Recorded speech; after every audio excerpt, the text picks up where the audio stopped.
श्रद्धा, आप देख रहे न्यूज 18 मध्य प्रदेश छत्तीसगढ़। एमपी विधानसभा में बजट सत्र का आज चौथा दिन है। महंगाई और महिला उत्पीड़न को लेकर विपक्ष मुद्दा उठा सकता है। ऐसे में हंगामे के पूरे आसार हैं। इससे पहले कल महंगाई पर चर्चा को लेकर विपक्ष ने जबरदस्त हंगामा किया था। महंगाई पर कांग्रेस ने सदन से लेकर सड़क तक हंगामा किया। शून्यकाल में तेल की कीमतों को लेकर सदन से विपक्ष ने वॉकआउट तक कर दिया।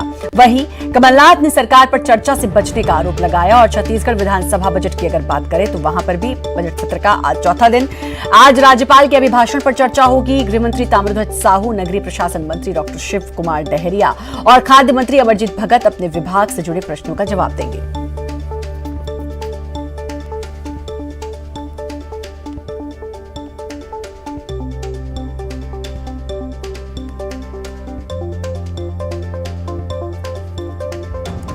तो राज्यपाल के अभिभाषण पर आज चर्चा होगी। मध्य प्रदेश और छत्तीसगढ़ दोनों में ही आज चौथा दिन है सत्र का। और मध्य प्रदेश की अगर हम बात करें तो मध्य प्रदेश में कल विपक्ष ने सदन से वॉकआउट भी किया था। नेता प्रतिपक्ष पूर्व मुख्यमंत्री कमलनाथ ने कहा कि बचना चाह रही है सरकार, सवालों के जवाब नहीं देना चाह रही है। यह आरोप भी उन्होंने सरकार पर लगाया। महंगाई का मुद्दा बहुत गूंजा सदन में। और आपको बता दें कि पेट्रोल डीजल के बढ़ते दामों को लेकर यह मुद्दा पुरजोर होकर विपक्ष ने उठाया।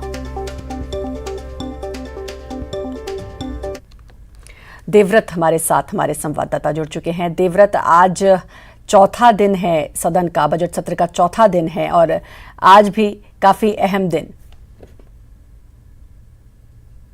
जी बिल्कुल, चौथा दिन है। और क्योंकि 22 फरवरी को जब बजट सत्र की शुरुआत हुई थी, उस दिन राज्यपाल का जो अभिभाषण था उस पर चर्चा के लिए 25 फरवरी और 26 फरवरी का दिन तय किया गया था। और राज्यपाल के अभिभाषण पर आज चर्चा होगी। इस पर भी हंगामा हो सकता है क्योंकि पहले ही विपक्ष ने भाषण को निरस और वास्तविकता से दूर बताया हुआ था और इसलिए इस पर आज चर्चा होगी और इसमें हंगामे के आसार हैं। वहीं विपक्ष की ओर से धान खरीदी का मसला, धान की कस्टम मिलिंग का मसला ये उठाया जाएगा। और क्योंकि प्रदेश में कई जगहों पर मिलिंग के लिए अभी तक के धान का उठाव नहीं हुआ, बारिश की वजह से धान सड़ गए, तो ये मसला पूरी तरह से सदन में उठेगा। बढ़ते अपराध को लेकर के लगातार विपक्ष के तीखे तेवर यहां पर देखे जा रहे हैं श्रद्धा, जिसमें लगातार 2 बार स्थगन प्रस्ताव विपक्ष ने लाया। हालांकि दोनों बार ही आसंदी ने इसे अस्वीकार कर दिया और आज फिर से एक बार बढ़ते अपराध का मसला उठ सकता है। सवाल जवाब तो लगातार हैं, आज भी सवाल होंगे, जवाब दिए जाएंगे। और लेकिन बढ़ते अपराध का जो मुद्दा सदन में काफी गूंज रहा है देवव्रत, विपक्ष ये भी कहा जा सकता है कि सही मुद्दा उठा रहा है क्योंकि भले ही सरकार कहे कि कानून व्यवस्था मुस्तैद है, लेकिन पिछली कितनी ऐसी घटनाएं आई हैं देवव्रत, आपको तो बहुत बेहतर पता होगा। चाकूबाजी हो गई, महिला सुरक्षा को लेकर हो गई, बहुत सारी ऐसी घटनाएं हैं जिसके बाद कहा जा सकता है कि कानून व्यवस्था लचर तो है। गृह विभाग से संबंधित सवालों में कानून व्यवस्था को लेकर के ही सवाल किए गए हैं। थानों की व्यवस्था को लेकर के सवाल किए गए हैं। थानों में स्टाफ को लेकर के सवाल किए गए हैं कि आखिर क्या पुलिसिंग की व्यवस्था सही है। और जिस तरह से कानून व्यवस्था को बेहतर करने के लिए पुलिसिंग को बेहतर करना जरूरी है, और वो भी तब जब प्रदेश में लगातार अपराध के मामले बढ़ रहे हों, चाकूबाजी की घटनाएं बढ़ रही हों और इसके साथ ही साथ बलात्कार और हत्या, अपहरण के वारदातें हो जाती हों। लेकिन एक बात ये भी है कि कई मामलों में पुलिस ने अपराधियों को मुस्तैदी से पकड़ा भी है। लेकिन आखिर अपराध जो प्रदेश में हुए हैं इसकी वजह क्या है? क्या बाहरी प्रदेश से कुछ लोग आ रहे हैं जो इस तरह के अपराध को अंजाम दे रहे हैं? इस पर एक सार्थक चर्चा जरूर विधानसभा में होनी चाहिए। विपक्ष लगातार कोशिश कर रहा है। हालांकि उनका स्थगन प्रस्ताव दोनों बार ही आसंदी ने अस्वीकार कर दिया और आज भी ये मुद्दा गूंजेगा। इसके अलावा सूपे बेड़ा का अहम मुद्दा श्रद्धा, जहां पर किडनी की बीमारी से लोग पीड़ित हैं, अभी तक उनको साफ स्वच्छ पानी नहीं मिल पाया है। इस मसले को लेकर के भी अजय चंद्राकर, बृजमोहन अग्रवाल जो कि पूर्व मंत्री हैं, नारायण चंदेल ने ध्यान आकर्षण लगाया है कि आखिर लोग सूपे बेड़ा का तो ऐसा मुद्दा है देवव्रत, वो सालों से चला आ रहा है। कोई समझ नहीं पाया, कोई आज तक पता नहीं लगा पाया कि आखिर क्या है, जबकि सरकार बदल गई लेकिन वहां पर किडनी के पेशेंट्स की संख्या जो है उसमें इजाफा भी होता रहता है। अब बने रहें देवव्रत हमारे साथ, मनोज भी हमारे साथ जुड़ चुके हैं भोपाल से।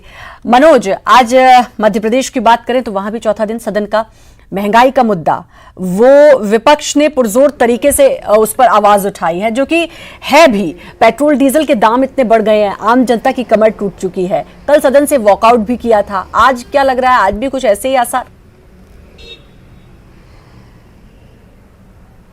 जी बिल्कुल, आज सदन में जो है राज्यपाल के अभिभाषण पर चर्चा होनी है, क्योंकि कल भी ये चर्चा हुई थी लेकिन हंगामे के चलते ये चर्चा पूरी नहीं हो सकी थी। लेकिन आज ये चर्चा फिर से राज्यपाल के अभिभाषण पर शुरू होगी। हालांकि कई डिपार्टमेंट के विधेयक, संशोधित विधेयक उनको पटल पे पेश किया जाएगा। इसके अलावा लगातार कांग्रेस के द्वारा, विपक्ष के द्वारा ये मांग की जा रही है कि जो महंगाई है, चाहे वो पेट्रोल डीजल पे हो या फिर गैस सिलेंडर पे, उस पर चर्चा कराई जाए। यही कारण है कि आज भी इसी मुद्दे पर हंगामा हो सकता है। कल कांग्रेस के नेताओं ने सदन में हंगामा किया था, उसके बाद विधानसभा के बाहर आने के बाद वहां पर भी नारेबाजी की गई थी। मीडिया के सामने तमाम आरोप सरकार पे लगाए गए थे, वेट कम करने की मांग की गई थी। तो आज भी इसी मुद्दे पर हंगामा हो सकता है। इसके अलावा आज सहकारिता की जो सोसाइटियां रहती है उसको लेके चिटफंड कंपनी को लेके ध्यान आकर्षण वरिष्ठ जो कांग्रेस के विधायक हैं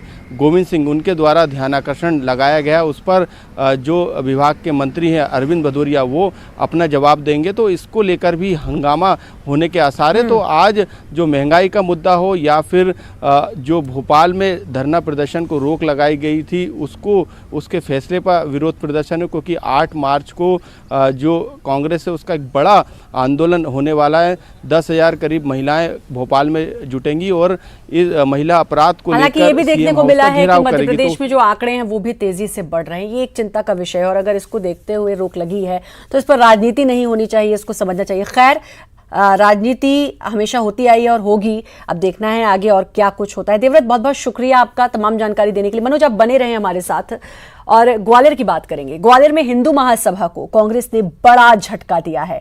गोडसे भक्त माने वाले बाबूलाल चौरसिया ने कांग्रेस का दामन थाम लिया है। भोपाल में कांग्रेस के प्रदेश अध्यक्ष कमलनाथ ने बाबूलाल को कांग्रेस की सदस्यता दिलाई।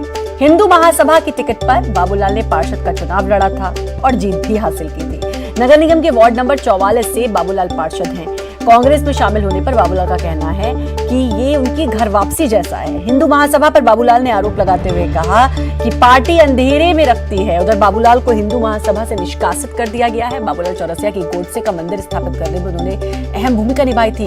जब इस बारे में उनसे पूछा गया तो उनका कहना था गोडसे पूजन के बाद में पता चला कि गोडसे पूजन के बारे में बाद में पता चला। पार्षद का कहना था कांग्रेस की टिकट मिली, ऐसी सोच के साथ वो कांग्रेस में शामिल नहीं हुए हैं।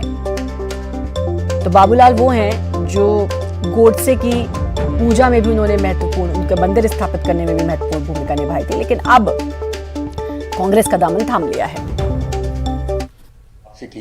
और मैं अपने घर वापसी करके बहुत खुश हूँ। आज मेरी आत्मा को जो है भारी शांति मिली है। कमलनाथ जी के सामने भी हम लोग सत्ता ग्रहण की। आपके साथ ग्वालियर से कोई गया था क्या? हैं? ग्वालियर से भी कोई विधायक गया था क्या? हाँ, विधायक गए थे। विधायक तो पहले से वहीं पे थे, वहीं मिल गए थे। प्रवीण पाठक के साथ? हाँ जी, प्रवीण पाठक थे, हमारे राकेश पाल जी, ये सुरेश पाल छुट्टे जी। और मनोज हमारे संवाददाता हमारे साथ जुड़े हुए हैं। मनोज, शायद इसी को राजनीति कहते हैं। ये वही बाबूलाल हैं जो गोडसे मंदिर की स्थापना करने में अहम भूमिका निभा रहे थे और वही गोडसे जिस पर कांग्रेस ने बड़ा सख्त एक्शन उठाया था कि ये नहीं होना चाहिए क्योंकि गांधी के हत्यारा था गोडसे, और आज वही बाबूलाल कांग्रेस में शामिल हो गए। जी बिल्कुल श्रद्धा, सियासत अब इस बात को होने लगी है, घर वापसी को लेके सियासत नहीं है। सियासत अब इस बात को हो रही है कि हिंदू महासभा का जो नेता लगातार गोडसे का समर्थक था और लगातार मंदिर निर्माण जैसे काम में जुटा हुआ था, उसको लेके जब बयानबाजी सामने आ रही थी, चाहे वो भोपाल सांसद प्रज्ञा ठाकुर हो या फिर बीजेपी के दूसरे नेता, जब बयान सामने आए थे उस दौरान जो है कांग्रेस ने लगातार सरकार को घेरने की रणनीति तैयार की थी और लगातार कांग्रेस की तरफ से भी बयान आए थे। जब ये नेता जो है कांग्रेस में शामिल हो रहा है और कमलनाथ ने उसको कांग्रेस में शामिल किया है। तो अब सियासत होना तय है और यही कारण है कि अब मंत्री विश्वास सारंग का बयान इस पूरे मामले पे सामने आया। उन्होंने कहा है कि कांग्रेस की कथनी और करनी में अंतर होता है और जहां उनको फ़ायदा दिखता है वो उसी हिसाब से राजनीति करते हैं। और कई तरीके के उन्होंने उदाहरण भी दिए और एक तरीके से मनोज रोकना चाहूंगी, हमला बोला। बाबूलाल चौरसिया हमारे साथ इस समय जुड़ चुके हैं। बाबूलाल जी, बहुत बहुत बधाई, आपने कांग्रेस ज्वाइन कर ली, लेकिन गोडसे के मंदिर में आपकी बड़ी अहम भूमिका थी और उसका बड़ा विरोध कट्टर तरीके से कांग्रेस करती आई है। आज आप कह रहे हैं घर वापसी हुई है। बाबूलाल जी सुन पा रहे हैं? बाबूलाल जी, आप आवाज सुन पा रहे हैं मेरी? संपर्क नहीं हो रहा है। एक बार फिर से उनसे संपर्क करने की कोशिश करेंगे मनोज, फिर एक बार उनको संपर्क साधा जाएगा। और मनोज, यही बात कि आज ये लग रहा है कि हमारी घर वापसी हो गई। जी बिल्कुल, क्योंकि जिस तरीके से कांग्रेस लगातार गोडसे और उस मंदिर को लेकर हमलावर थी, लेकिन अब घर वापसी के बाद कांग्रेस ने उस नेता को अपना लिया, लेकिन अब बीजेपी दूसरी तरफ हमलावर हो गई और कथनी और करनी जैसी बात अब बीजेपी के नेताओं के द्वारा की जा रही है। हालांकि बाबूलाल चौरसिया जो कि हिंदू महासभा के तत्कालीन नेता थे, अब उन्हें निष्कासित कर दिया है। उनका साफ तौर से कहना है कि जो हिंदू महासभा है रोकना चाहूंगी पंकज चतुर्वेदी, मनोज रोकना चाहूंगी, पंकज चतुर्वेदी हमारे साथ जुड़ चुके हैं, भाजपा प्रवक्ता। पंकज जी, अब बाबूलाल ने ज्वाइन कर ली है कांग्रेस, कहना है घर वापसी हुई है। देखिए, ये विषय पूरी तरीके से कांग्रेस पार्टी के उस चेहरे को उजागर करता है कि कांग्रेस पार्टी एक और तो कथित तौर पर बात करती है कि वो गांधी जी की विचार प्रवाह से निकली पार्टी, यद्यपि हम सब जानते हैं कि गांधी जी से आशय महात्मा गांधी जी से कांग्रेस का नहीं है। वो नाम जरूर लेते हैं पर वो नेहरू परिवार की कांग्रेस पार्टी बची है और उसकी स्थिति परिस्थिति कैसी हो सबके सामने है। लेकिन ये जो वाकया श्रीमान बाबूलाल जी का है, जो गोडसे की प्रतिमा की पूजा करते, जिनकी चित्र सार्वजनिक है, जो गोडसे के मंदिर बनाने की बात करते हैं, और यदि वो कांग्रेस पार्टी में कमलनाथ जी के समक्ष यदि सम्मिलित होते हैं तो ये प्रश्न चिन्ह कांग्रेस पार्टी के ऊपर है कि वो किस धारा और विचारधारा की पार्टी है। और यही कारण है श्रद्धा जी कि देश भर में, न केवल मध्य प्रदेश में अपितु देश भर में कांग्रेस पार्टी की दुर्दशा हो रही है, क्योंकि न कांग्रेस पार्टी के पास अब कोई वैचारिक प्रभाव अच्छा है, न विचारधारा है, न प्रतिबद्धता है, न समर्पण है और न कोई धारा है।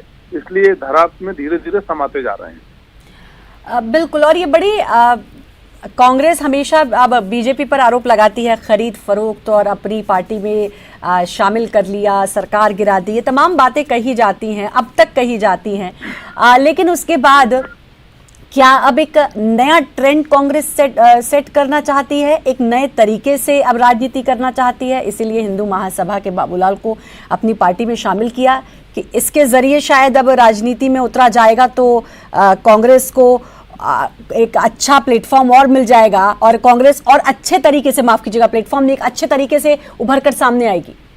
देखिए श्रद्धा जी, कांग्रेस पार्टी का जहां तक हिंदुत्व और सनातन परंपरा के प्रति जो चरित्र और चेहरा है वो बहुत स्थापित है, वो विरोध का है।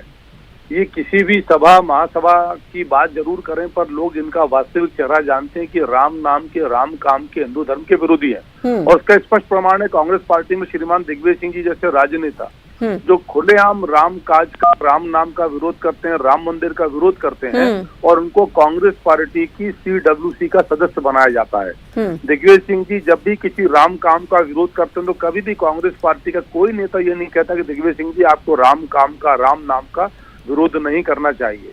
ये वही कांग्रेस पार्टी है जिसके नेता के रूप में, प्रधानमंत्री के रूप में मनमोहन सिंह जी ने कहा था कि देश के संसाधनों पर पहला हक अल्पसंख्यकों का है। इन्होंने राम सेतु काल्पनिक बताया। तो सवाल से बात का है कि भारतीय जनता पार्टी की, ये वही मैं वही बात कर रही थी पंकज जी कि यही पार्टी है जिसने कहा था, राम के अस्तित्व पर भी सवाल उठाए थे, लेकिन आज राम प्यारे भी हैं और राम का नाम भी जपा जा रहा है। तो अब क्या एक नए तरीके से राजनीति करने की कांग्रेस सोच रही है या बीजेपी से सीख रही है? ये दोनों बातें हैं। बहुत बहुत शुक्रिया आपका पंकज जी जुड़ने के लिए। दिग्विजय सिंह ने राज्य निर्वाचन आयोग में शिकायत की। दिग्विजय सिंह की शिकायत पर विश्वास सारंग ने कहा कि चुनाव में बेईमानी करने का काम कांग्रेस करती है और जब हार जाती है तो अलग बहाने बनाती है। वहीं सारंग ने ग्वालियर से पार्षद बाबूलाल चौरसिया के पाला बदलने पर कहा कि कांग्रेस की कथनी और करनी में अंतर है, जनता अब ये जान चुकी है। अरे दिग्विजय सिंह जी, अब नदी में पानी बहुत आगे तक बह चुका है। आप केवल बेईमानी का चुनाव करवाने के हिमायती रहे हो। कांग्रेस को लगता है कि इस नगरीय निकाय चुनाव में कांग्रेस बुरी तरह हारेगी। जिस बात का वो विरोध करते हैं उसी का समर्थन भी वो कभी भी कर सकते हैं। ये वही कांग्रेस है जिसने राम सेतु का विरोध किया, और जब लगा कि जनता पूरी तरह राम के नाम को जप रही है तो राम का समर्थन करने की बातें करने लगे। राहुल गांधी कोर्ट के ऊपर जनेऊ पहनने लगे। वक्त छोटे से ब्रेक का है, जल्द हाजिर।